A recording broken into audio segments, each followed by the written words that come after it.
نحمده ونصلي على رسوله الكريم اما بعد فقد قال الله تبارك وتعالى كما ورد في سورة النبأ اعوذ بالله من الشيطان الرجيم بسم الله الرحمن الرحيم الله العظيم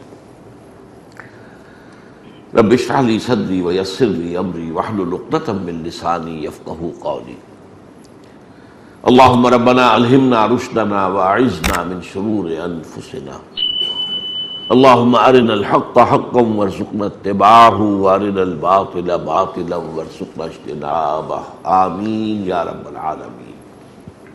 سے ہمارے ہاں ایک مضمون چل رہا ہے سلسلے وار، سابقہ اور موجودہ مسلمان امتوں کا ماضی حال اور مستقبل۔ اب تک ہم ماضی کے بارے میں بھی بات کر چکے اور کچھ حال کا تذکرہ بھی ہو چکا۔ آج میں بلا تمہید اب پچھلی باتوں کی کوئی تکرار کیے بغیر کہ اس میں وقت صرف ہو جاتا ہے، کیونکہ آج کا مضمون خود اپنی جگہ خاصا طویل ہے، تو آج میں براہ راست آغاز کر رہا ہوں مستقبل کیا ہے، ان دونوں امتوں کا مستقبل کیا ہے۔ لیکن اس کے ضمن میں سب سے پہلے ایک اصولی بحث میں کرنا چاہتا ہوں۔ ظاہر بات ہے کہ مستقبل کا بیان ہوگا تو کچھ پیشین گوئیوں کا ذکر آئے گا جو احادیث میں وارد ہوئی۔ اس دور میں ہمارے ہاں ایک خاص فکر جو شروع ہوا، بلکہ اس کو کہنا چاہیے خاص گمراہی جو شروع ہوئی، وہ حدیثوں کا یا انکار، ان سے بیزاری یا ان کا استخفاف کہ کوئی اہمیت نہیں ہے ان کی۔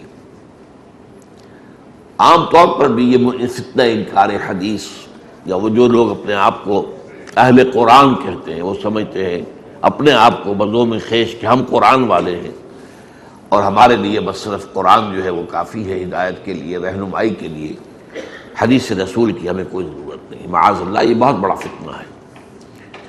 یوں سمجھیے کہ فتنہ انگیزی کے معاملے میں یہ جو نئی نبوت کے دعوے داروں سے جو فتنہ شروع ہوا ہے اس سے کم نہیں ہے۔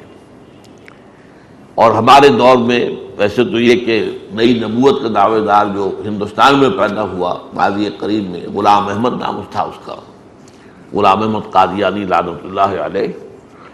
اور اس فتنہ انکار حدیث میں بھی سب سے بڑا رول جو حال ہی میں ماضی قریب میں جس نے کیا ہے وہ اس کا نام غلام احمد ہے، غلام احمد پرویز۔ بھارت ان احادیث کے اندر خاص طور پر جو یہ پیشین گوئیوں کی احادیث ہے، قیامت سے قبل کے حالات و واقعات پر مشتمل ہے، ان سے خاص طور پر لوگ جو ہے بے اعتنائی برتتے ہیں اور ان کی کوئی اہمیت نہیں سمجھتے، ان کا مطالعہ نہیں کرتے، ان کا ذکر کیا جائے تو ایک ناگواری کا احساس ہوتا ہے، کیا پیشین گوئیوں کی باتیں کر رہے ہیں۔ تو اس زمین میں آپ کو بتانا چاہتا ہوں کہ نبوت تو نام ہی پیشین گوئی کا ہے۔ نبوت نبا سے بنا ہے، نبا کہتے ہیں خبر دینے والا، نبی نبا سے بنا ہے، جسے ہم نبی کہہ دیتے ہیں، نبی ہے یہ اصل میں باب فعیل کے وزن پر، علیم خبیر نبی۔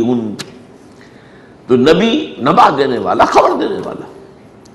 تو در حقیقت اس سے جو طبیعت کے اندر خام خواہ کا ایک جو بودھ پیدا ہو گیا ہے، وہ بھی میرے نزدیک ایک بہت بڑی محرومی ہے۔ یعنی اپنی جگہ فتنہ ہے، لیکن اس فتنے سے جو متاثر ہو گئے وہ گویا کہ بہت بڑی محرومی کا شکار ہو گئے۔ اب میں آپ سے عرض کرتا ہوں کہ قرآن مجید میں سب سے بڑی پیشین گوئی جو کی گئی ہے، جو بار بار یہاں تک کہ شاید ہی کوئی حصہ قرآن کا کوئی صفحہ اس سے خالی ہو، وہ پیشین گوئی کیا ہے؟ وقوع قیامت۔ یہ بھی تو مستقبل کی خبر ہے نا، کس نے دیکھا ہے؟ یہ بھی تو خبر ہے، خبر دی جا رہی ہے، اور اس میں بھی آپ کو معلوم ہے کہ دو حصوں کے اندر ہے وہ معاملہ۔ عام طور پر ہم قیامت کا لفظ جو ہے وہ صرف ایک لفظ جامع کی حیثیت سے استعمال کرتے ہیں۔ قرآن کی اصطلاح میں دو الفاظ دو ہیں، الساعۃ، ایک وہ الساعۃ ہے، ان زلزلۃ الساعۃ شیء عظیم، جس کو کہیں جاتا القارعہ، القارعہ ما القارعہ وما ادراک ما القارعہ یوم تکون الناس کالفراش المبثوث وتکون الجبال کالعہن المنفوش، وہ القارعہ۔ تو یہ الساعہ القارعہ یہ ہے در حقیقت وہ دن کہ جس دن یہ پوری دنیا ختم کر دی جائے گی، پوری حیات کا سلسلہ، وہ انسانی حیات ہو جناتی حیات ہو، ختم ہو جائے گا۔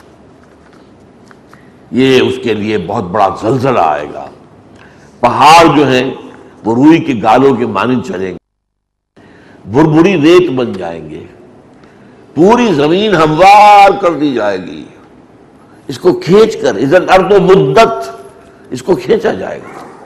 جیسے ربڑ کی گیند کو آپ کھینچیں گے تو پھر وہ چپٹی ہوتی جائے گی نا، اگر آپ کے پاس وہ اتنی قوت ہے کہ آپ اسے کھینچ سکیں تو پھر چپٹی ہو جائے گی، وہ جو بیچ میں سے ابھار ہے وہ ختم ہو جائے گا۔ تو زمین کھینچی جائے گی، اذا الارض مدت، چپٹی ہو جائے گی، قاعا صفصفا، یہ بالکل ایک ایسے چٹیل میدان کے مانند ہو جائے گی، لا تری فیہا عوجا ولا امتا، نہ اس میں کوئی ٹیڑھ نظر آئے گا، نہ کوئی کونا نظر آئے گا۔ کونا تو کیسے، کوئی اونچی شے ہو تو اس کا کونا بنے گا نا، کوئی پہاڑ ہو تو آپ اس کے ایک کونے سے گزریں گے، سب چٹیل میدان، پوری زمین۔ اذا دکت الارض دکا دکا وجاء ربک والملک صفا صفا، یہ ہے ایک بہت بڑی خبر۔ اب یہ کہ اب سے کچھ عرصے پہلے جہاں سے ہمارے ہاں ان فتنوں نے جنم لیا ہے، یہ دور کب ہے؟ جب انگریز یہاں آیا۔ انگریز آیا، اس نے ہمیں فتح کیا، تو مفتوح قوم میں فاتح قوم کی محرومیت ہوتی ہے، وہ سیدھی سی بات ہے۔ ہم مفتوح تھے، ہم وہ فاتح تھے، تو ہمارے اندر محرومیت تھی۔ پھر اس کے ساتھ سائنس چلی آ رہی ہے جو ہمارے لیے بالکل نئی شے تھی، ہندوستان کے لوگوں کے لیے۔ تو گویا کہ سائنس کو سمجھا گیا کہ یہ تو بالکل قطعی ہے، حتمی ہے۔ اور وہ دور تھا سائنس کا بھی، جو لوگ ذرا جانتے ہیں اس چیز کو، اسے نیوٹن کا ایرا کہا جاتا، نیوٹونین فزکس۔ اس کے بعد اس میں بہت تبدیلی آ چکی، اب آئنسٹائن کا دور ہے، زمین و آسمان کا فرق واقع ہو چکا ہے اس دور کے مسلمات میں اور آج کے مسلمات میں۔ اس وقت ایک مسلمہ یہ تھا، میٹر از انڈسٹرکٹیبل، مادہ ختم ہو ہی نہیں سکتا، مادہ ابدی ہے۔ تو اس اعتبار سے قیامت کا تصور آتا ہی نہیں تھا۔ گویا کہ لوگوں نے یہ سمجھا ہوا تھا کہ یہ دنیا تو چلتی رہے گی، نہ اس کی کوئی ابتدا ہے نہ انتہا ہے، یہ چلی آ رہی ہے ہمیشہ سے اور چلی رہے، چلتی جائے گی ہمیشہ، یہ تصور تھا اس کا۔ آج کی سائنس یہ بتا رہی نہیں، اس کی ایک بگننگ ہوئی ہے ایک خاص موقع پر، بگ بینگ۔ یہ بگ بینگ تھیوری جو ہے یہ آج پوری دنیا کے اندر، فزکس کی دنیا میں مقبول ہے کہ یہ ایک دھماکے سے کائنات کا آغاز ہوا اور ایک نقطے سے آغاز ہوا ہے۔ جیسے پھل جھڑی جو ہے وہ آپ کو معلوم ہے وہ پھیلتی جاتی ہے، ایسے ہی اس نقطے سے یہ پھر اسپائرل انداز کے اندر پھیلتی ہوئی بڑھتی جا رہی ہے، ابھی تک بڑھتی جا رہی ہے، ابھی تک بڑھتی جا رہی ہے۔ یہ سیارے اور یہ کہکشائیں جو ایک دوسرے سے بھاگ رہی ہیں بڑی تیزی کے ساتھ، ان کے درمیان فاصلے بڑھتے چلے جا رہے ہیں۔ لیکن آج گویا کہ یہ بات مان لی گئی کہ ایک وقت میں اس کائنات کا آغاز ہوا، یہ ہمیشہ سے نہیں ہے۔ اس طرح آج یہ بھی بات مانی جا رہی ہے ایک وقت میں یہ ختم بھی ہو جائے گی، اور ہوگی کیسے؟ یہی جو اسپائرل موومنٹ ہے جو بڑھتی جا رہی ہے، یہی ریورس ہو جائے گی اور یہ پھر ایک نقطے پر آ جائے گی۔ جیسے کہ بلیک ہولز کے نام سے کائنات میں بہت سے ایسی جگہیں ہیں، معلوم ہوتا ہے کہ بڑی گیلیکسی ختم ہو گئی تھی اور اس میں اتنی قوت ہے کہ وہ جو چیز اس کے قریب آتی ہے اس کے اندر دھس جاتی ہے، ختم ہو جاتی ہے۔ تو بہرحال پہلی پیشن گوئی تو یہ ہے کہ وہ وقت آئے گا، یہ دنیا ختم ہو جائے گی، بہت بڑا ہلچل ہوگا، بہت بڑا زلزلہ ہوگا۔ یہ جو فرمایا گیا ان زلزلۃ الساعۃ شیء عظیم، بہت بڑا، یوم ترونھا تذہل کل مرضعۃ عما ارضعت، جس دن کہ تم دیکھو گے اس زلزلے کو، ہر حاملہ جو ہے اس کا حمل گر جائے گا، وتضع کل ذات حمل حملھا وتری الناس سکارا، اور دودھ پلانے والی جو ہے وہ اپنے جس کو دودھ پلاتی ہوگی بچے کو بھول جائے گی اسے، یعنی اس طرح نفسا نفسی نفسا نفسی کا معاملہ ہوگا۔ یہ ہے الساعہ۔ اس کے کچھ عرصے کے بعد پھر آئے گا القیامہ، جسے ہم قیامت کہہ دیتے ہیں۔ یہ پہلا حصہ القیامت میں نہیں ہے، قیامہ بنا ہے قیام سے کھڑے ہونا، یہ وہ وقت ہے جب کہ سب اپنی قبروں سے اٹھ کر کھڑے ہو جائیں گے اور اپنے رب کے حضور میں سامنے حاضر ہو جائے گا۔ یہ قیامہ ہے، یوم القیامہ۔ اسی کا نام جو ہے یوم الفصل بھی ہے، اسی کا نام یوم الدین بھی ہے، جزا و سزا کے فیصلے ہوں گے۔ اسی کو ہم آپ کو سورہ فاتحہ میں پڑھتے ہیں، مالک یوم الدین، جزا و سزا کے دن کا مالک مطلق۔ اس وقت کوئی پکارنے والا پکارے گا لمن الملک اليوم، آج کس کے پاس اختیار ہے؟ اور سب کہیں گے للہ الواحد القہار، کسی کے پاس کوئی اختیار نہیں۔ یہ فرائنا، یہ نماردہ، یہ بڑے بڑے لوگ جو اپنے آپ کو بہت طاقتور سمجھتے رہے، یہ سب کے سب معلوم ہوگا کہ کسی کے اندر کوئی جان نہیں، کوئی طاقت نہیں، سب بودے بالکل۔ تو یہ دن ہوگا، یہ ہے یوم القیامہ۔ پھر ہے یہ آخرہ، تو الساعہ، پھر القیامہ، پھر الآخرہ، آخرت کی زندگی، ابدی زندگی، ہمیشہ زندگی۔ کیا یہ پیشن گوئیاں نہیں ہیں؟ اسی پر تو اصل میں تہلکہ مچ گیا تھا۔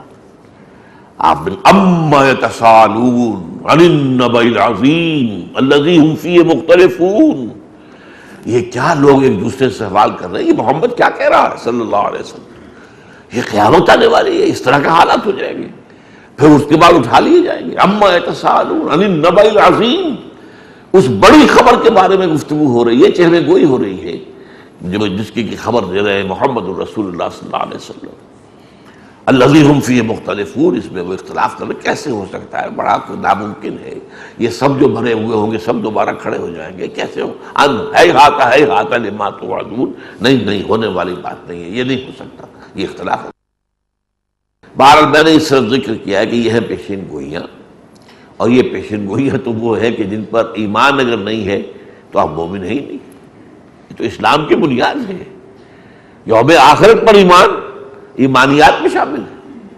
آمنت باللہ وملائکتہ وکتبہ ورسلہ والیوم الآخر والقدر خیرہ وشرہ من اللہ تعالی والبعث بعد الموت۔ ہم یوم آخرت میں اس کو جو ہے وہ سبو دیتے ہیں، لیکن جیسا کہ میں نے کہا کہ یہ الساعہ القاریہ یہ ایک ہے، اس کے کچھ عرصے کے بعد ہے فنفخ فیہ اخری، ایک دفعہ سور پھونکا جائے گا تو الساعہ ہوگا، کچھ عرصے کے بعد دوسری مرتبہ سور پھونکا جائے گا تو القیامہ ہو، فاذا هم قیام ینظرون، تو وہ اپنی اپنی قبروں سے نکل کر کھڑے ہوں گے، دیکھ رہے ہوں گے، اور پھر جمع کر لیے جائیں گے اللہ تعالیٰ کے حضور میں، اور اللہ فرمائے گا لقد جئتمونا کما خلقناکم اول مرہ، آ گئے ہو نا ہمارے پاس جیسے ہم نے پہلی مرتبہ تمہیں پیدا کیا۔ جب عالم ارواح میں ہم پیدا کیے گئے تھے، جسم نہیں تھے، ارواح آدم سے لے کر آخری انسان تک سب موجود تھی، اور اس وقت جو اللہ نے عہد دیا تھا الست بربکم قالوا بلا، کیا میں ہی تمہارا آقا نہیں ہوں، رب نہیں ہوں، مالک نہیں ہوں؟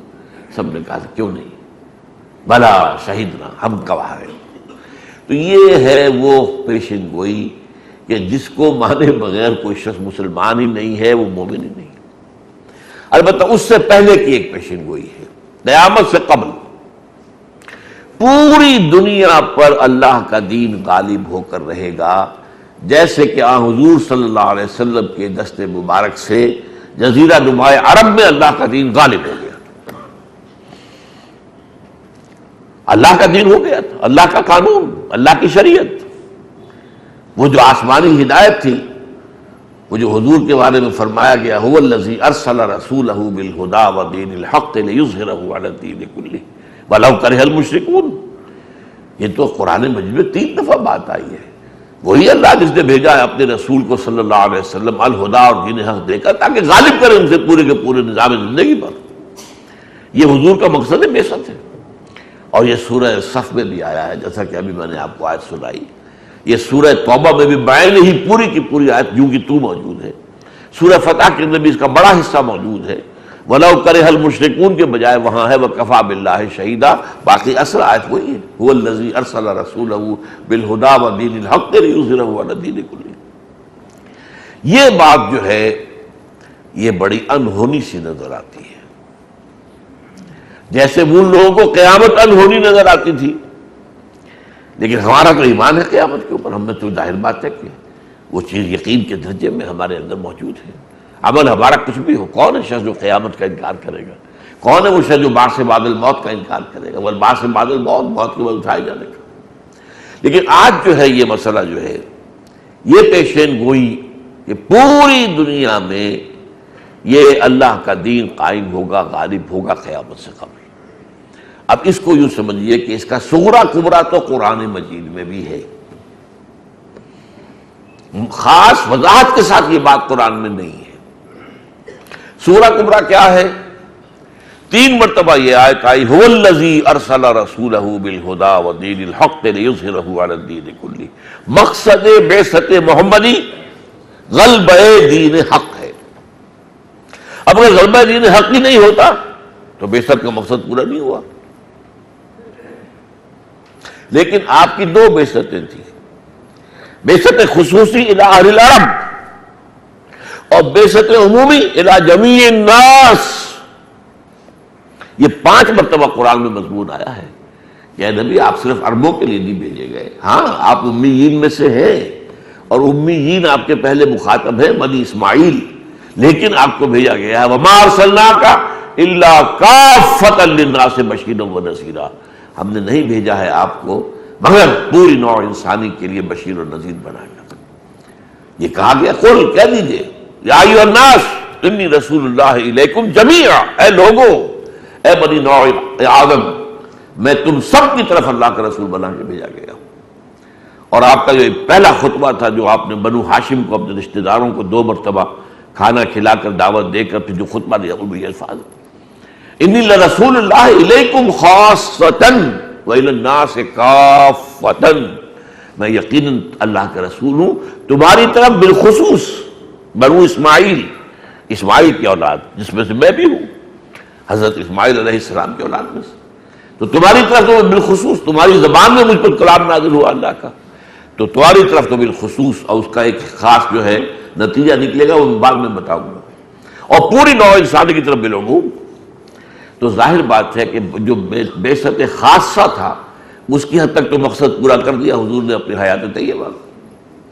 جزیرہ نما عرب سے کفر اور شرک کا خاتمہ، اللہ کا دین غالب، نظام خلافت قائم، اور اب یہ ہونا ہے تمام دنیا کی حد تک۔ اگر نہ ہو تو بعثت عمومی کا مقصد تو پورا نہیں ہوا۔ پھر جب آپ کو بھیجا گیا دین کے غلبے کے لیے اور بھیجا گیا پوری نوع انسانی کے لیے، تو مقصد تو تبھی پورا ہوگا جب پوری نوع انسانی پر اللہ کا دین غالب ہے۔ لہذا قرآن مجید کے اندر اب دنیں تو ہدایت مطلوب ہے، تو قرآن مجید میں ہدایت موجود ہے۔ یہ صغرا کبرا قرآن میں ہے، اس سے یہ نتیجہ نکلتا ہے، صاف نتیجہ نکلتا ہے۔ لیکن اس نتیجے کو حضور نے پھر اپنی احادیث کے اندر کھول کر بیان کر دی۔ مسند احمد کے اندر روایت ہے حضرت نعمان بن بشیر کی رضی اللہ تعالی عنہ، آپ نے فرمایا، میں ترجمہ سنا رہا ہوں آپ کو، مسلمانوں تمہارے مابین نبوت رہے گی جب تک اللہ چاہے گا، یعنی میں موجود رہوں گا بنفس نفیس، پھر جب اللہ چاہے گا نبوت کو اٹھا لے گا، یعنی میرا انتقال ہو جائے گا۔ ثم تکون خلافۃ علی منہاج، پھر میرے بعد منہاج نبوت پہ، نبوت ہی کے نقشے قدم پر خلافت قائم ہوگی، وہ بھی اسی کو ہم خلافت راشدہ کہتے ہیں، وہ بھی رہے گی جب تک اللہ چاہے گا، پھر اللہ اسے بھی اٹھا لے گا۔ اس کے بعد پھر آئے گی ظالم ملوکیت، ملکن عاضا یعودو کہتے ہیں ہاتھ سے کاٹنا، کاٹنے والی جو ہے ملوکیت۔ یہ بنو امیہ کا دور ہے، بنو عباس کا دور ہے، کیا کچھ ہوا ہے، حضرت حسین کے ساتھ کیا ہوا، ان کے ساتھیوں کے ساتھ کیا ہوا، واقعہ حرہ میں کیا ہوا، عبداللہ ابن زبیر کے ساتھ کیا ہوا رضی اللہ تعالیٰ عنہ اجمعین، یہ ظالم بادشاہ۔ ثم تکون ملکن جبرین، پھر ایک اور ملوکیت آئے گی، وہ ہوگی غلامی والی، یعنی جو کولونیل دور جس میں سے ہم گزر چکے ہیں، کہیں انگریز حاکم ہوگا، کہیں فرانسیسی حاکم ہوں گے، کہیں اطالوی حاکم ہوں گے، کہیں اسپینیڈز حاکم ہوں گے، کہیں پورچوگیز ہوں گے، کیا ہو، کہیں ڈچ ہوں گے، یہ ہوا کہ نہیں؟ ثم تکون خلافت علی منہاج، پھر 5واں دور آئے گا اور وہ خلافت علی منہاج نبوت کا دور آئے گا۔ تو حضور کے دور حیات سے لے کر اور قیامت تک یہ 5 ادوار ہیں، دور نبوت، خلافت راشدہ، ظالم ملوکیت، غلامی والی ملوکیت، اور پھر خلافت علی منہاج نبوت دوبارہ۔ اچھا، اب یہ خلافت علی منہاج نبوت دوبارہ جو آئے گی وہ کتنے علاقے پر پھیلی ہوگی؟ یہ مسلم شریف میں روایت موجود ہے حضرت ثوبان رضی اللہ تعالیٰ عنہ سے، حضرت ثوبان بھی حضرت زید ابن حارثہ کی طرح حضور کے غلام تھے جنہیں حضور نے آزاد کر دیا تھا. وہ فرماتے ہیں کہ حضور نے ارشاد فرمایا ان اللہ زوالی الارض، اللہ نے میرے لیے ساری زمین کو لپیٹ دیا. فرائض تو مشارقہا و مغاربہا، تو میں نے سارے مشرق دیکھ لیے، سارے مغرب دیکھ لیے، زمین کا کونا کونا میں نے دیکھ لیا. وَإِنَّ أُمَّتِي سَيَبْلُغُ مُلْكُهَا مَا زُوِّيَ لِي مِنْهَا، سن رکھو میری امت کی حکومت ان تمام علاقوں پر قائم ہو کر رہے گی جو مجھے دکھا دیے گئے اس طور سے زمین کو لپیٹ. کسی شک و شبہ کی گنجائش ہے؟ اور یہ مسلم شریف کی روایت ہے. صحیحین میں سے ایک صحیح بخاری، صحیح مسلم، یہ تو ٹاپ کی دو جو مجموعے ہیں حدیث کے وہ یہی ہیں. اور اسی طرح واضح الفاظ میں حضرت مقداد بن الاسود کی روایت ہے رضی اللہ تعالیٰ عنہ، لا يبقى على ظهر الارض بیت وبر ولا مدر الا ادخلہ اللہ کلمۃ الاسلام. یہ مسند احمد کی ہے. یہ بھی اس زمین پر نہ کوئی اینٹ گارے کا بنا ہوا مکان رہے گا، نہ کوئی خیمہ رہے گا، مگر یہ کہ اللہ اس میں کلمہ اسلام کو داخل کر دے گا. بعز عزیز و ذل ذلیل، یا تو ایک عزت والے کے اعزاز کے ساتھ اور یا کسی کمزور کی مجبوری کی بنا پر. یعنی یا تو جو خیمے والا گھر والا ہوگا ایمان لے آئے گا خود، تو اسلام اس کے گھر میں داخل ہوگا، خیمے میں داخل، اس کا بھی اعزاز ہوگا. وَلِلَّهِ الْعِزَّةُ وَلِرَسُولِهِ وَلِلْمُؤْمِنِينَ، اہل ایمان کے لیے بھی تو عزت ہے، اعزاز ہے. اور یا پھر وہ مغلوب ہو جائے گا اور اسے اسلام کی بالادستی تسلیم کرنی پڑے گی. ظاہر بات ہے اس کے گھر میں تو اسلام آ گیا، وہ محروم رہا، اس کا گھر تو دارالاسلام کے اندر شامل ہو گیا، اس میں تو جو ہے قانون تو اب اسلامی نافذ ہوگا، لیکن یہ کہ وہ خود محروم رہا.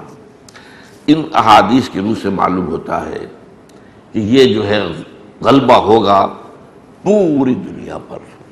یہ خبریں ہیں دی ہوئی محمد رسول اللہ، یہ پیشن گوئیاں ہیں دی ہوئی محمد رسول اللہ. اب اگر آپ کی نبوت پر ہمارا ایمان ہے تو ان باتوں کو ماننا اور تسلیم کرنا لازم ہے. میں سمجھتا ہوں کہ اس حد تک تو شک کرنا جو ہے وہ نبوت میں شک کرنے کے معلوم ہو جائے. البتہ ایک بات اور عرض کر دوں، ایک اور دور ہے ان دونوں ادوار کے درمیان. میں نے پہلا دور کیا گنا تھا؟ الساعہ، القیامہ، الآخرہ، ان کو میں نے ایک کر دیا. اور دوسرا پورے کرۂ ارضی پر اللہ کے دین کا غلبہ.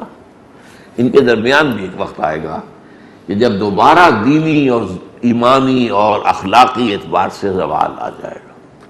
ایک دفعہ وہ اپنے زینت کو پہنچ جائے گا، معاملہ انتہا کو، عروج کو. پوری دنیا پر پوری دنیا جگمگا اٹھے گی اللہ کے نور سے، جس کو علامہ اقبال نے بھی کہا ہے کہ یہ چمن معمور ہوگا نغمہ توحید سے، شب گریزہ ہوگی آخر جلوہ خورشید سے.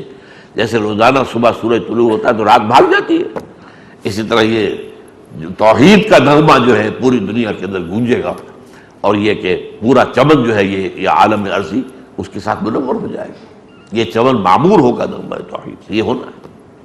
درمیان میں یہ ہے کہ پھر زوال آئے گا اور اس کے بعد ایک ایسی ہوا چلے گی جس کے دل میں ذرا بھی ایمان ہوگا اس کو اللہ تعالیٰ ایک بڑی پرسکون موت دے دے گا. اہل ایمان کو زلزلۃ الساعہ بتا لیا جائے گا. وہ جو ایک زلزلہ آنے والا ہے، جو پرہیبت ہے، اس کی جو ہولناکیاں ہیں جن کا نقشہ کھینچا گیا ہے، اس سے اہل ایمان کو اللہ بچا لے گا. اس سے پہلے ہی ان کی روح سلب کر لے گا. ایک ہوا چلے گی جس کے نتیجے میں تمام اہل ایمان جو ہے ان پر ایک پرسکون موت طاری ہو جائے گی.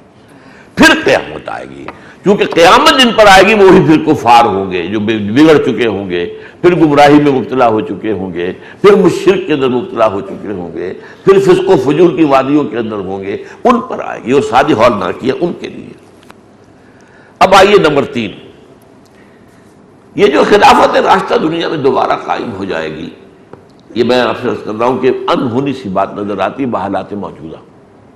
آپ کو یاد ہوگا کہ وہ سورہ واقعہ کی آیات آپ کو سنائی تھی، وَلَقَدْ عَلِمْتُمُ النَّشْأَةَ الْأُولَىٰ فَلَوْلَا تَذَكَّرُونَ. یہ اسلام کی نشأت اولیٰ جو ہوئی تھی وہ تمہاری تاریخ یاد ہے؟ کوئی امکان نظر آ سکتا تھا؟ سن 600 عیسوی میں، یعنی حضور پر وحی کے آغاز سے 10 سال پہلے، کوئی امکان نظر آ سکتا تھا کہ جزیرہ نما عرب سے شرک کا خاتمہ ہو جائے گا، اللہ کا دین غالب ہو جائے گا۔ پھر سن 10 نبوی تک، 10 نبوی، جبکہ حضور کو دعوت دیتے ہوئے 10 برس گزر چکے تھے، کوئی امکان نظر آ سکتا ہے؟ آج بھی اپنے آپ کو لے جائیے وہاں، بمشکل 10 برس کی محنت سے حضور کے 100 سوا 100 آدمی ملے تھے، ان میں سے بھی بہت سے لوگ ہجرت کر کے جا چکے تھے حبشہ، لہذا مکے کے اندر وہ پوری قوت وہ بھی موجود نہیں تھی۔ جب فیصلہ ہو گیا ابو طالب کو انتقال کے بعد، اب مار دو اس کو، قتل کر دو، اب وہ خطرہ ختم ہو گیا کہ بنو ہاشم کے ساتھ خانہ جنگی نہ ہو جائے، تو آپ طائف گئے، طائف میں جو کچھ ہوا آپ کے ساتھ وہ آپ کو معلوم ہے۔ پھر آئے ہیں تو ایک مشرک مطعم بن عدی کی امان لے کر مکے میں، کوئی کہہ سکتا ہے ان حالات میں وہاں اپنے آپ کو لے جائیے؟ سوچئے، کہیں دور دور کوئی امید کی کرن نظر آتی ہے؟ پھر ہوا، اللہ کا فیصلہ ہوتا ہے، اللہ کی جو جس کو آپ ڈیوائن کہیں، اللہ تعالیٰ کی طرف سے، اس کے اندر ظاہر بات ہے ہر شے ممکن ہے۔ اتنی بڑی بات، اتنی بڑی بات، اتنی بڑی بات، دیکھیے اس کو سمجھیے نا کہ حضور کی توہین میں کر رہا ہوں معاذ اللہ۔ 10 برس 12 برس مکے میں حضور نے بنصت نفیس دعوت دی اور وہ نتیجے برآمد نہیں ہوئے جو 2 برس میں مدینے کے اندر برآمد ہو گئے۔ 2 برس، یہ اللہ کا فیصلہ ہوتا ہے۔ ظاہر بات ہے کہ اس کے اندر جو بھی ڈیوائن انٹرونشن ہے اس کا ہم انکار نہیں کر سکتے۔ اسی طرح یہ جو کچھ ہونے والا ہے اس میں 2 معجزانہ شخصیتوں کا کردار ہے، اس کو بھی آج کل بہت سے لوگ مانتے ہی نہیں۔ ایک حضرت مہدی، وہ ہوں گے جو آخری، میں نے اسی لیے پچھلی مرتبہ آپ کو بتایا تھا، تجدید و احیاء دین، مولانا مودودی کی کتاب کا حوالہ دیا تھا کہ جن کو دلچسپی ہو وہ کتاب پڑھیں۔ مجددین ہر صدی میں آتے رہے، لیکن اکثر مجددین، سب سے پہلے مجدد کے علاوہ باقی سب جزوی تھے، بس کوئی اصلاح ادھر کر دی، کوئی اصلاح ادھر کر دی، کوئی یہاں ضرورت پوری کر دی۔ کوئی بھی مجدد کامل ابھی تک نہیں آیا جو پوری طرح اسی دین کو قائم کر کے کھڑا کر دے جیسا کہ حضور نے کیا تھا۔ وہ مجدد کامل آنا ہے اور وہ مہدی ہوں گے، حضرت فاطمہ کی نسل سے ہوں گے، حضرت حسن کی اولاد میں سے ہوں گے، اور وہ مجدد آئیں گے، اور میرے نزدیک ان کا آنا اب دور نہیں ہے، اس لیے کہ جو احوال قیامت کے حالات و واقعات بیان ہوئے ہیں اور قریب اس کے جو حالات آئے، اب اس کے لیے سٹیج تیار ہو چکی ہے۔ تو ایک تو حضرت مہدی اور ایک حضرت عیسیٰ آئیں گے، وہ نازل ہوں گے دوبارہ، اس لیے کہ انہیں یہودیوں نے تو بس پڑھتے سولی پر چڑھوا دیا تھا اور ان کے خیال میں وہ سولی ہی پر ان کا انتقال ہو گیا۔ عیسائی بھی سمجھتے ہیں کہ انتقال ہو گیا تھا، لیکن پھر یہ کہ وہ جب اتار کر ایک قبر میں رکھ دیا گیا ان کا جسد، تو وہاں وہ زندہ ہو کر پھر آسمان پر اٹھا لیے گئے۔ ہمارے نزدیک وہ پہلے ہی سے اٹھا لیے گئے تھے، ان کے اوپر پھانسی وانسی کا مرحلہ آیا ہی نہیں ہے، وہ ایک علیحدہ موضوع ہے کہ وہ اصل میں انجیل برنباس جو ہے ہمیں نہیں معلوم، قرآن میں کوئی ذکر، یہ تو ہے کہ بل رفع اللہ علیہ، اللہ نے اسے اپنی طرف اٹھا لیا، کب اٹھایا، کس موقع پر اٹھایا، پھر سولی کون چڑھا، یہ قریب قرآن میں نہیں ہے۔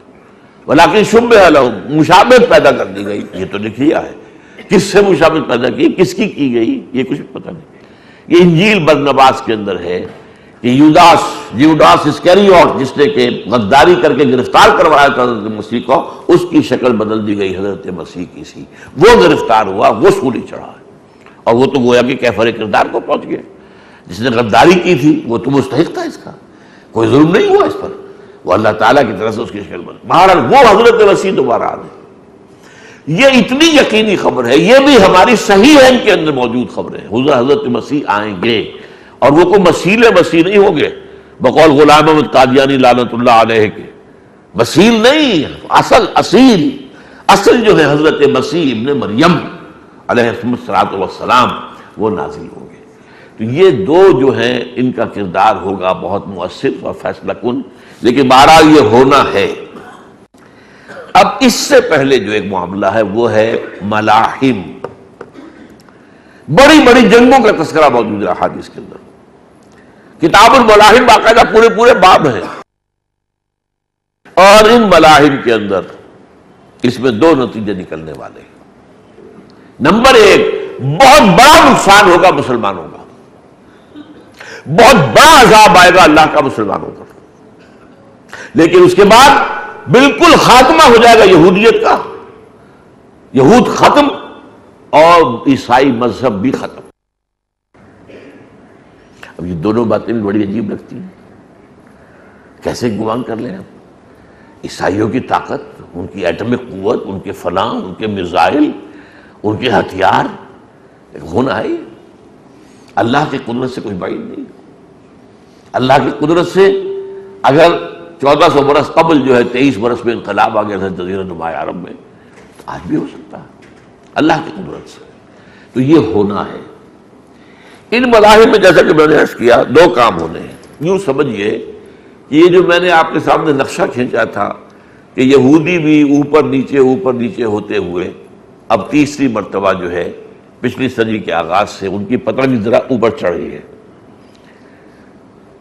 1917 میں بالفور ڈکلریشن، 1948 میں اسرائیل قائم ہو گیا، 1967 میں اس کی توسیع ہو گئی۔ پتنگ چڑھی ہوئی ہے نا۔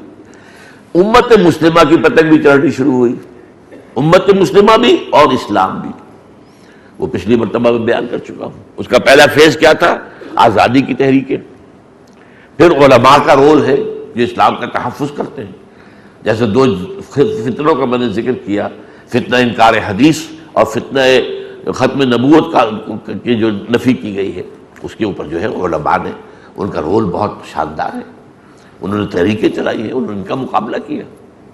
اور تیسری پھر ہے کہ اصل دین کے احیاء کی ایک جد و جہد، جس کے بارے میں میں نے آپ سے عرض کیا تھا کہ بر صغیر پاک و ہند کے اندر اس میں جو ہے علامہ اقبال، مولانا ابوالکلام آزاد، مولانا ابوالعلا مودودی اور پھر ہماری تنظیم اسلامی، یہ ایک لائن ہے۔ اس کو سلسلۃ الذہب کہہ لیجیے۔ اس کی طرف ابھی لوگوں کا اتنا رجوع نہیں ہے، لہذا ابھی یہ چھوٹے ہیں، لیکن ہر چھوٹی شے ہی تو بڑی بنتی ہے، ہر بڑی شے کبھی چھوٹی ہوتی تھی نا۔ اس لیے ہم نہیں کہہ سکتے حضور کو اگر 10 برس میں بمشکل 100 آدمی ملے تو ہم کون ہے کہ ہم یہ کہیں کہ ہمیں تو سب اب تک جو ہے کامیابی حاصل ہو جانی چاہیے تھی۔ نہیں، یہ تو وقت لگے گا، اس میں کوئی حرج نہیں۔ تو یہ سارا جو معاملہ ہے، اب اس میں آخری مرحلہ جو ہونے والا، ان میں آپ دو جنگوں کا میں ذکر آپ سے کرتا ہوں۔ ایک جنگ کے اندر ہلاکت اتنی ہوگی، حضور فرماتے ہیں کہ اگر ایک باپ کے 100 بیٹے ہوں گے تو 99 ختم ہو جائے گے، ایک بچے گا۔ ایک اور جنگ کے اندر جس کے بارے میں آتا ہے 80 علم لے کر رومی عیسائی اے مسلمانوں تم پر حملہ آور ہوں گے۔ اس کے لیے تو سمجھیے نیٹو تیار ہو رہی ہے اسی کام کے لیے، ورنہ یو ایس ایس آر کے خاتمے کے بعد کیا نیٹو کی ضرورت تھی؟ اب نیٹو تو بنایا گیا تھا یو ایس ایس آر کا راستہ روکنے کے لیے، کمیونزم کا راستہ روکنے کے لیے۔ کمیونزم تو مر گیا، اپنی موت مر گیا، وہ تو دفن ہے، کرملن کے اندر دفن۔ اب ہم کہتے ہیں کہ ہمیں خطرہ ہے مسلم فنڈامنٹلزم سے، اور مسلم فنڈامنٹلزم کی تعریف کیا ہے؟ What is definition? جو مسلمان اسلام کو نظام سمجھے، جو مسلمان خلافت کی بات کرے، وہ فنڈامنٹلزم۔ باقی جو نماز روزہ کرتا رہے لیکن یہ کام نہ کرے، اس کا نام ہی نہ لے، اس سے ہمیں کوئی حرج نہیں، اس سے کوئی خطرہ نہیں۔ یہ دوسرا اسلام جو ہے، جس کو دین، جہاں دین سمجھا جائے، اسلام کو مذہب نہیں، نظام سمجھا جائے اور اس کو قائم کرنے کی جدوجہد کی جائے، نظام خلافت جو ہے اس کو قائم کیا جائے، یہ ہے جس کو کہ آج کہا جا رہا ہے۔ میں حیران ہو رہا ہوں، آپ بھی اگر دیکھیں گے تو حیران ہو جائیں گے۔ نیوز ویک اور اس کا ٹائٹل الاسلام الرادیکالی۔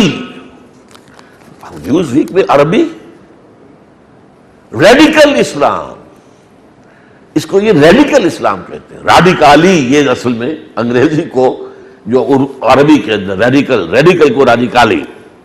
الاسلام الرادیکالی حقیقت من حقائق الحیات، یہ تو زندگی کی حقیقتوں میں سے ایک حقیقت ہے، ماننا پڑے گا ہے، اب آپ نفی نہیں کر سکتے۔ اس میں جو مضمون اس موضوع پر آیا فرید زکریا کا، یہ جو ہے بڑے اہم مضمون نگاروں میں سے ہے اس نیوز ویک کا۔ فرید زکریا مسلمان ہے اور ایک بمبئی کے امام مسجد کا بیٹا ہے۔ جیسے ڈاکٹر فضل الرحمان ہوتے تھے بہت بڑے فلسفی، اور یہ بھی مولانا شہاب الدین یہاں ہوتے تھے خطیب، یہ جو چبرجی کے پاس، چبرجی پارک کے اندر جامع مسجد، اس کے خطیب، ان کا بیٹا تھا یہ۔ مغرب میں گئے، مغربی رنگ چڑھ گیا جیسے ان پر چڑھ گیا تھا۔ چنانچہ میں نے سنا تھا کہ مولانا شہاب الدین صاحب نے تو آخ کر دیا تھا اسے، اس لیے کہ وہ فتنہ انکار حدیث میں بہت شدت کے ساتھ مبتلا ہو گیا تھا۔ اصل میں بھی جو مسلمان گیا ہے یورپ میں جا کر اس نے اور امریکہ میں جا کر اگر اسلامک سٹڈیز پڑھے ہیں، بھائی اسلامک سٹڈیز پڑھنی ہے تو علماء سے پڑھو نا، تم وہاں جا کر وہاں اسلامک سٹڈیز پڑھانے والے یہودی ہیں، یہودی۔ امریکہ میں میکگل یونیورسٹی جہاں سے کہ فضل الرحمان نے کیا تھا پی ایچ ڈی، یہودی کا شاگرد، اور ان سب کا اصل حملہ جو ہے وہ حدیث پر ہے۔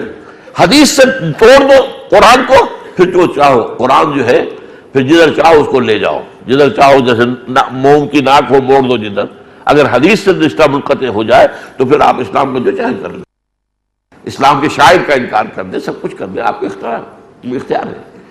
تو جس طریقے سے وہ اس زمانے میں اور اس قدر مشہور ہو گئے تھے ڈاکٹر فضل الرحمان کہ انہیں بار بار بلایا جاتا تھا وائٹ ہاؤس میں مسلمانوں سے متعلق مسائل جو ہے ان کے بارے میں مشورہ لینے کے لیے۔ دو آدمی تھے صرف اس وقت، ڈاکٹر فضل الرحمان پاکستانی اور ڈاکٹر حسین نصر ایرانی، یہ سمجھے جاتے ٹاپ موسٹ جو ہے اسکالرز اسلام پر امریکہ میں۔ تو اسی طرح میں نے کہا کہ فرید زکریا یہ ہے جس کا یہ مضمون ہے کہ یہ اب تمہیں ماننا پڑے گا، تم نفی کر دو، نفی کرنے سے نفی نہیں ہو جائے، اس لیے حقیقت من حقائق الحیات، اب یہ radical Islam is a reality among the realities of life, you have to acknowledge کہ یہ ریڈیکل اسلام اور سامنے ہے۔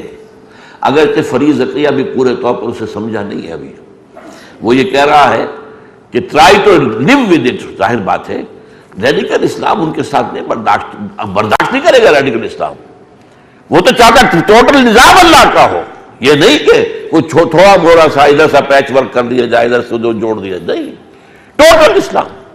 اسلام مکمل نظام حیات ہے، وہ کسی کی پیچ ورک کو قبول نہیں کرتا۔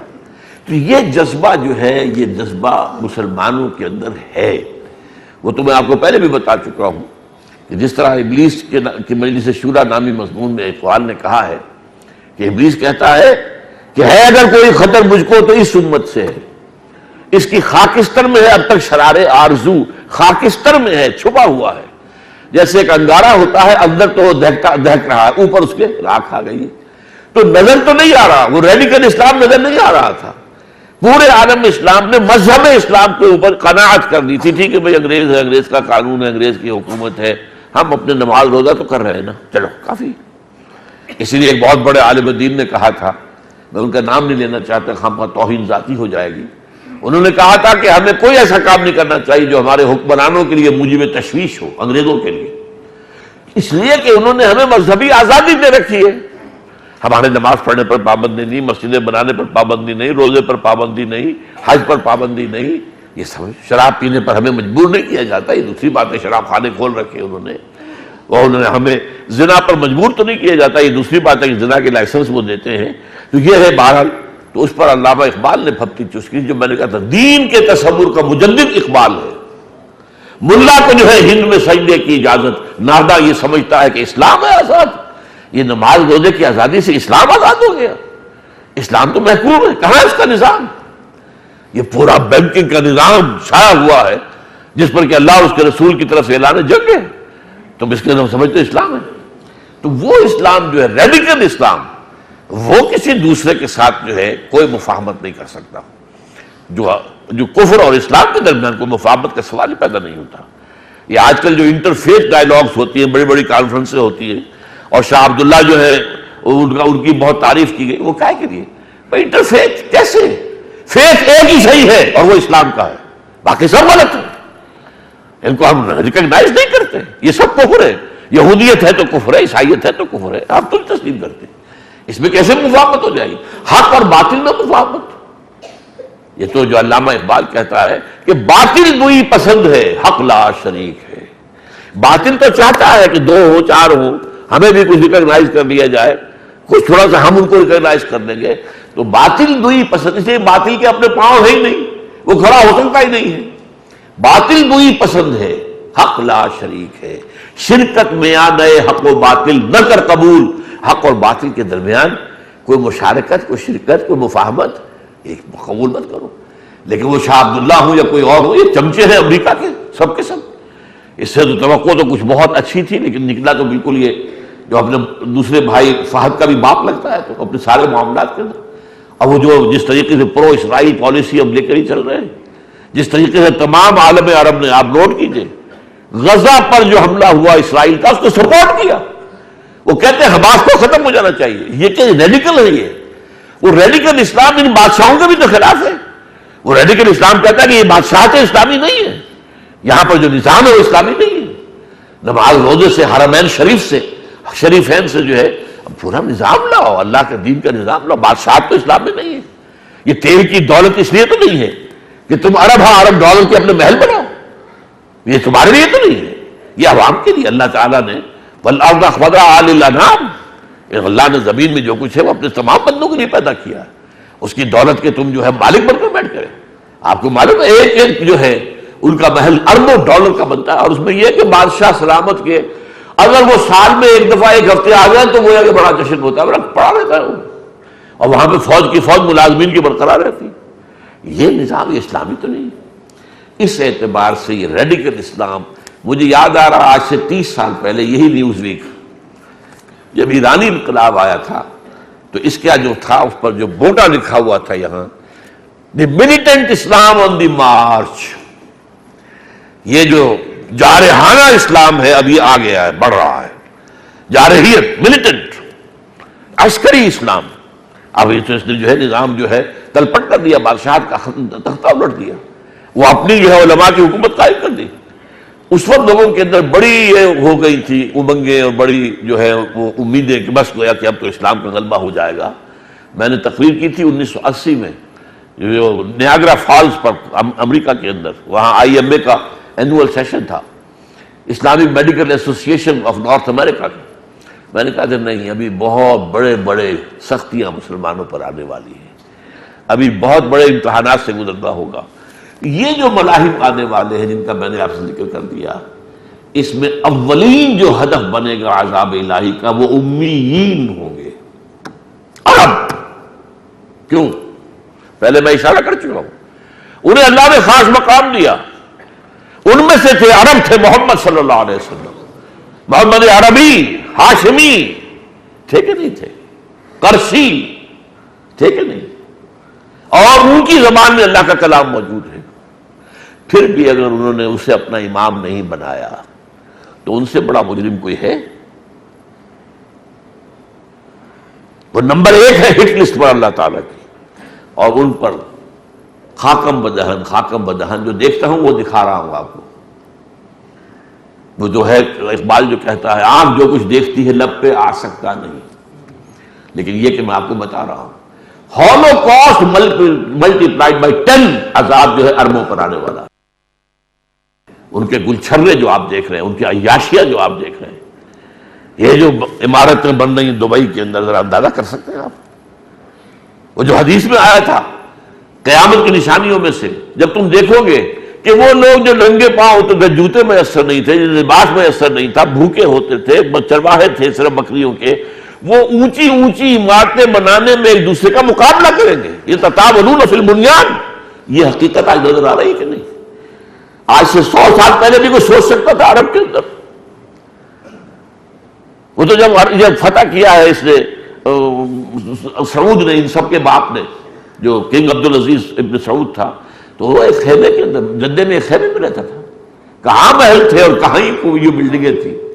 ہندوستانی علماء کا یہ وفد جا کر ملا ہے تو ایک خیمے کے اندر ملاقات ہوئی.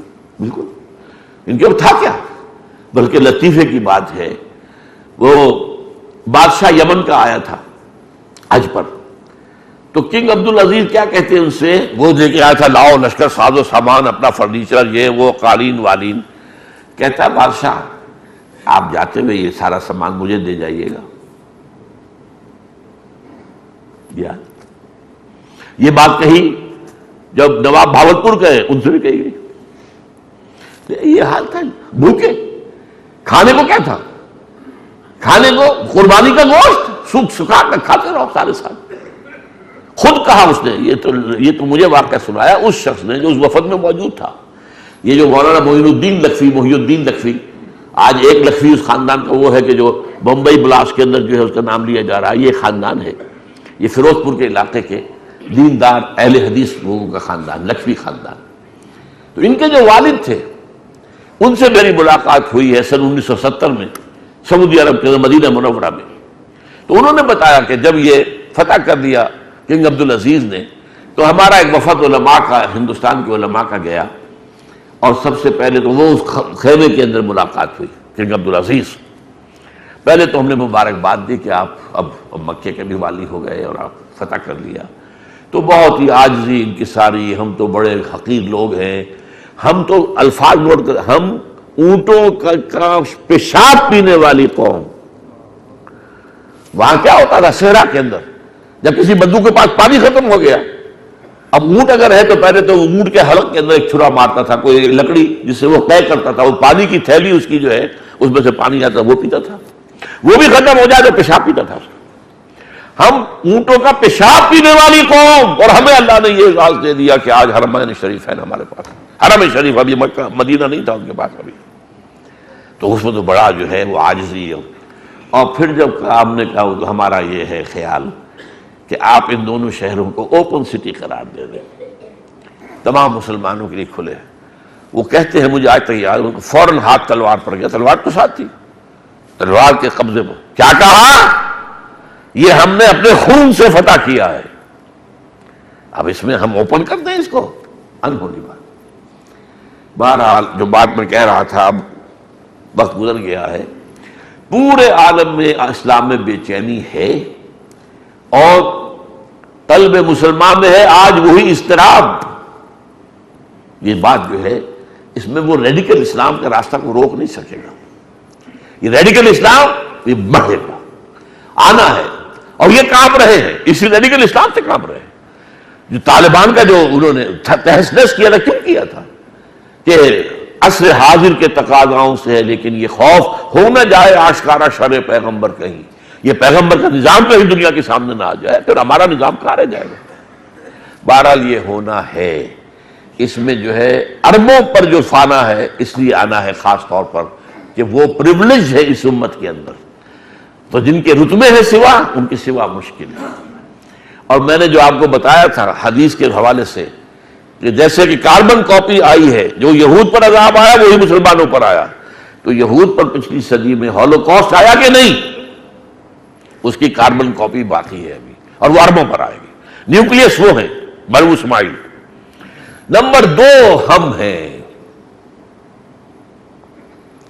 باقی عالم جو ہے، جو یوں سمجھیے کہ جو امیین نہیں ہیں بلکہ نان عرب مسلم ورلڈ، ایک عرب تو تقریباً وہ ہے نا 30 کروڑ کے قریب عرب ہیں، باقی یہ ہے ہم۔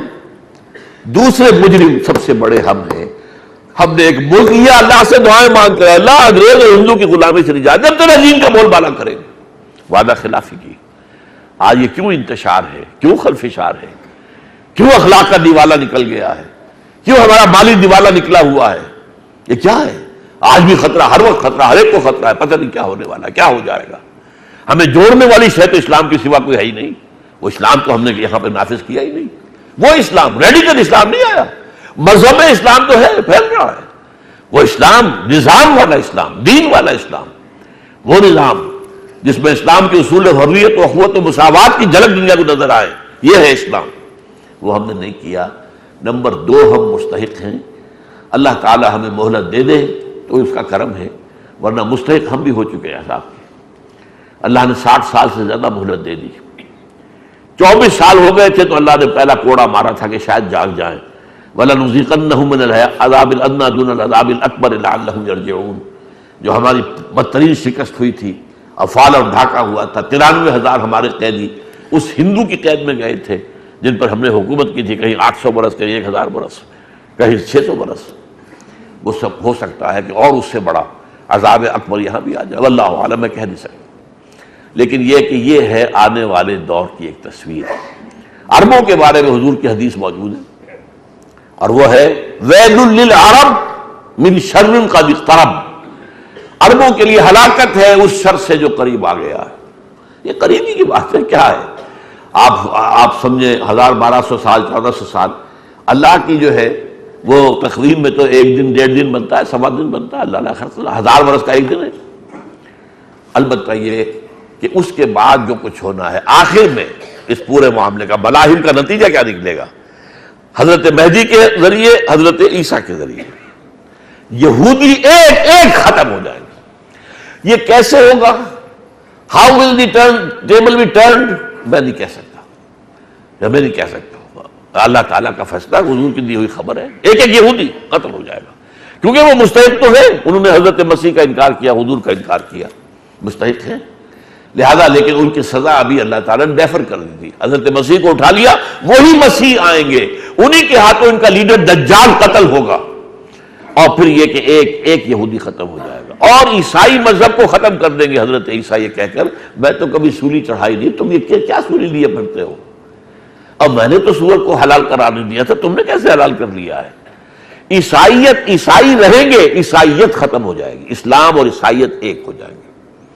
وہ تو اللہ کے، اب جو حضرت عیسیٰ آئیں گے وہ حضور کی امتی کی حیثیت سے آئیں گے، لہذا وہ نماز بھی پڑھیں گے حضرت مہدی کی امامت کے اندر۔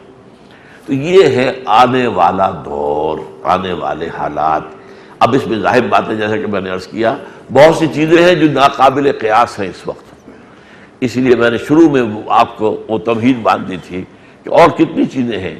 یہ ایک گندے پانی کی بوند سے انسان کا پیدا ہو جانا کوئی ہونے والی بات ہے نا؟